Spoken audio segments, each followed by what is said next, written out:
Hi guys, Luca Di Fabio here with Mundane Magazine.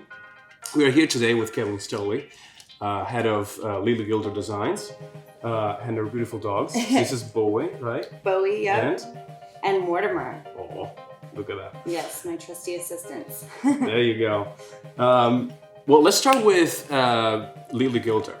What's the story behind that? It's obviously not your name. It's the name of your company and your designs. What's the story behind that? So my grandma's name was Lily, and she believed that you either make your own clothing or you buy quality and it lasts forever. Oh. She taught me to sew, and she also lived through the Depression, and so she was really great about saving things. And Lily Gilder pieces last a really long time. They're made to last. Very cool. Also, to gild a lily is to take that which is already perfect and smear a little glitter on it, right? Which is what we do. Okay. And I spell it G-U-I-L-D-E-R, so it's like a guild, like a group of people working together for a common cause. That makes more sense. And it's pretty cool. I've been doing this since 2004, so there are lots of people who have these really crazy, intricate pieces. And sometimes without knowing it, at a festival or an event, they'll find each other and start talking and saying, oh my gosh, that's so amazing. And then they realize that they both either know me or are just wearing the brand. Amazing, amazing. Okay, so your grandmother taught you to sew, and she was basically your mentor at this point, I'm getting? Yeah, she was just she's a spitfire, wonderful woman. A lot of the clothing, a lot of the designs I use draw inspiration from her actual wardrobe. So I still wear things from her closet, made to last, you know, and then I've adapted the designs to some of them. Okay, so a great inspiration. And what's your background in terms of what's your story as a designer, as an artist? I was a little gymnast girl and really active in dance and theater and things, but when I was 7, I started a magazine. It was called Radical Magazine. No way. When I was 8, I rebranded and made a logo and changed the name, and but then kind of forgot about it and got really, was really into the gymnastics and dance, and then got into theater and went to Northwestern University and studied theater, where once I got there, costume design is what hit me. So I was really extensively studied costume design, and really where I learned to really sew was at Northwestern. Okay. Was that when you decided that was going to be your primary business? I started doing student productions where you would get like $250. You'd have 3 weeks and you'd have to make 30 costumes that fit the director's vision, right? So I was pursuing a career in costume design, and I was also seeing this band called the String Cheese Incident. So I started making my own costumes to wear at the shows, and people started to say, well, I want that. I'm like, I don't even know how I made it for myself, but I figured it out, and then moved to New York City to work on TV shows and theater and film, but was always seeing this band making my little outfits. And it's really cool because this summer is coming full circle.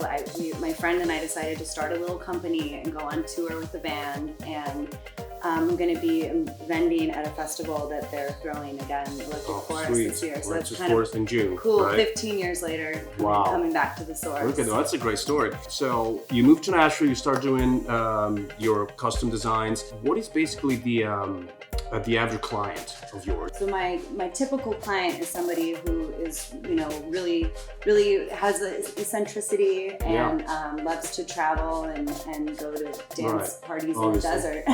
Clearly. The style is very extravagant and very flamboyant. What's the inspiration there? Oftentimes nature, color. I really am fascinated with the way textures can be combined. Like right now, you can see here this I'm wearing this looks like a little black bra, but it's reflector fabric. So if you flash it, it makes a silver shining layer underneath all the things. So I'm really interested in that. Very cool. But this year I had a story I followed butterfly metamorphosis for my collection. So some of these pieces, like you can see, a little bit more than others. It was a really fun collection. Very, very nice. Very nice. So what do you think the message is behind what you do? Is there something you're trying to convey with your clothing? Oh, well, my tagline is "You are beautiful." Okay. My clothing, when people put on Lily Gilder, they stand up taller. When I do custom work with someone, it's a really involved process. I take their spirit and I turn it into clothing form. So that's for when I'm doing a custom piece, the inspiration comes from diving into the person that I'm working with and pulling out whatever will. Right, and that makes it even more original, even more personal, definitely. To the client.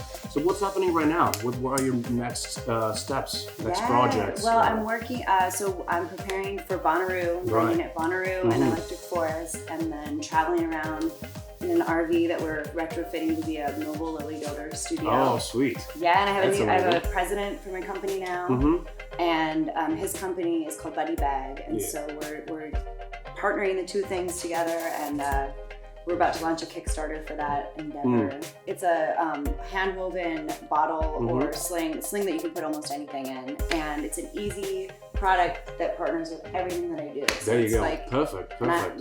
Nashville, I feel like, is a very great fit for all artists and all creatives in general. At this point, I would say. How do you feel about the scene here? Like the artistic, fashion, creative scene. Do you think it's a great fit for you, especially coming from a bigger town? I really love Nashville.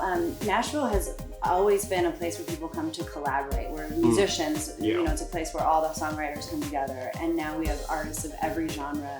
And I think that feeling of collaboration has permeated everything. I mean, I've had so many. I've worked, with dancers and musicians, and so creatively, it's been amazing. I still sell a lot in other cities, so I always love to get into Nashville a little deeper. But it's been awesome. Awesome. So great stuff. Well, we wish you good luck with everything. Thank you for being with us. Yeah, thanks for having me. Guys, Caitlin Stolley for Lily Gilder. This is Luca Di Fabio from Mundane Magazine. We'll see you next time.